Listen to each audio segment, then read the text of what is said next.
ভাই আপনারা কি কখনো দেখছেন পৃথিবীতে এমন এমন কিছু মানুষ বসবাস করে যারা ইট পাথর বালু খাইয়ে বসবাস করে?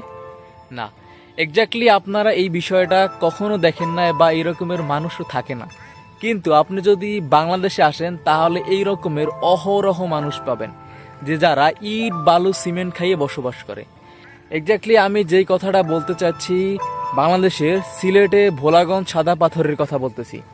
যে রিসেন্টলি কয়দিন ধরে আমরা দেখতেছি যে গত এক বছরের মধ্যে বাংলাদেশে সাদা পাথর, যেটাকে বাংলাদেশের সুইজারল্যান্ড বলা হয়, এমন একটা সুন্দর পর্যটন কেন্দ্রকে বাংলাদেশের কিছু পাথর ইট বালু খাওয়া মানুষরা একেবারে ওই পর্যটন কেন্দ্রটা ধ্বংস করে দিছে। ভাই একটু ইমাজিন করেন, আমরা কি মানুষ নাকি অমানুষ?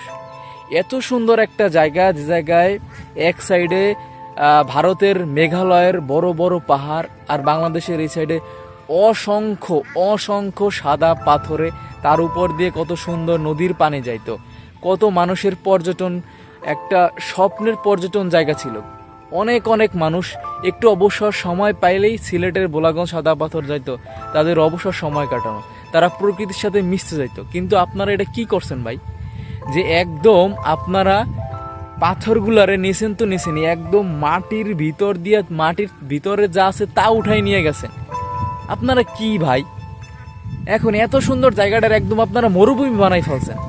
আর সাথেই না ভোলাগঞ্জ সাদা পাথরের পাশেই নাকি আবার বিজিবি ক্যাম্প। তো তারা তো একদম এই মানে অন্ধ ছিল যে তাদের নাকের ডগায় বৈশা যে একদম পুরো পাথরগুলো তুললে নেছে। এখন আপনারা মানুষগুলো খেদাইতেছেন, এখন তো মরুভূমি হয়ে গেছে, এখন তার কোনো সাদা পাথরই নেই। তো এখন আপনারা এই নৌকাগুলো ভাঙতেছেন, তখন আপনারা কি করছেন? তখন কি ঘুমাই নাকে তেল দিয়ে ঘুমাই রয়েছিলেন নাকি? একদম পরিবেশটা শেষ করে দিয়েছে। আমরা বুঝি না যে বাংলাদেশের প্রশাসনের মানুষ কি ভয় পায়? এইগুলা কি ভয় পায়? এগুলা কি দায়িত্ব না? আমরা হাজার হাজার টাকা খুঁয়ে বিদেশে যাই, শ্রীলঙ্কা যাই, ভিয়েতনামে যাই এরকমের সাদা পাথর দেখার জন্য। কিন্তু আমরা করছি কি, আমাদের সিলেটে আমাদের নিজেদের দেশের পর্যটন কেন্দ্রগুলো আমরা ধ্বংস করে দিতেছি। এগুলো কি আমাদের জন্য ভালো নাকি ক্ষতি, এটা আপনারা বোঝেন না। আর সিলেটবাসী কি ভাই, আপনারা আর কোনো কি কাজ নাই আপনাদের? আপনারা তো এমনিই পাথর তুলেন, কিন্তু দূরের থেকে তোলেন, কিন্তু আপনাদের সাদা পাথর পর্যটন কেন্দ্রের জায়গাটা আপনারা একদম এই পাথরগুলো তুলে একদম ধ্বংস করে দিয়েছেন আপনাদের এই জায়গাটা। আপনারা তো ওই জায়গাটা যদি পর্যটন কেন্দ্র করতে পারতেন, ভালোভাবে রিসোর্ট করতে পারতেন, ভালো কোনো পার্ক করতে পারতেন, আরো সুন্দরভাবে যদি সাজাইতে পারতেন, তো আপনাদের তো লাভ হইতো।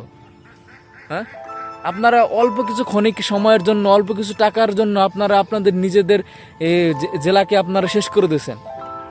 এটা কোনো কাজ?